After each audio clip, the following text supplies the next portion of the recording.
Rechargeable head lamp 2600 watts. ഇതിനൊരു കുറേ advantage ഉണ്ട്. ഈ ഹെഡ് ലാമ്പ് നമുക്ക് മഴയത്തൊക്കെ നമുക്ക് ഇങ്ങനെ തന്നെ കൊണ്ടുവരുന്ന ഇതുപോലെ തന്നെ പിടിച്ച് ഉപയോഗിക്കാം. ഇതുപോലെ ഇങ്ങനെ വെച്ചിട്ട് ഇതുപോലെ തന്നെ ഉപയോഗിക്കാൻ പറ്റും. അപ്പോൾ ജസ്റ്റ് ഇവിടെ ഒന്ന് പ്രസ് ചെയ്ത് കൊടുത്താൽ മതി. കണ്ടാ, ഇതുപോലെ നമുക്ക് പ്രസ് ചെയ്ത് ബോക്സിൽ വെച്ച് തന്നെ ഉപയോഗിക്കാം. മഴയൊന്നും കൊള്ളാതെ ഉപയോഗിക്കാം. പിന്നെ ഇതിൻ്റെ പ്രത്യേകത എന്താണെന്ന് വെച്ചാൽ ജസ്റ്റ് നമുക്കതൊന്ന് ഓപ്പൺ ചെയ്യാം. ഇങ്ങനെയാണ് വരുന്നത്. ഇതിന്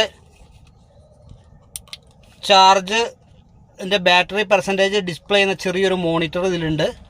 ഇതിവിടെ ഇങ്ങനെ ഒരു മോണിറ്റർ ഉണ്ട്. അത് കൂടാതെ ഇതിന് സെൻസർ ഉണ്ട്. ഇത് ആദ്യം നമുക്ക് ജസ്റ്റ് ഒന്ന് കത്തിക്കുമ്പോൾ അതിങ്ങനെ വരും.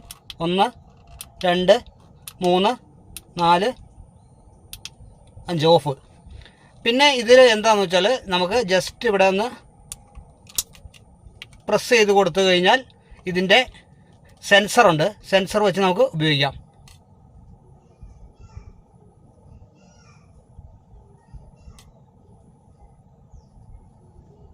ഇതെങ്ങനെ വരും.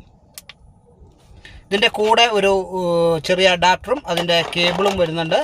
ഇങ്ങനെ ഒരു കേബിൾ വരുന്നുണ്ട്. അതുകൂടാതെ ഒരു ഇലാസ്റ്റിക് ബാൻഡ് ഉണ്ട്. അഡ്ജസ്റ്റബിൾ ആയിട്ടുള്ള ഒരു ഇലാസ്റ്റിക് ബാൻഡും വരുന്നുണ്ട്.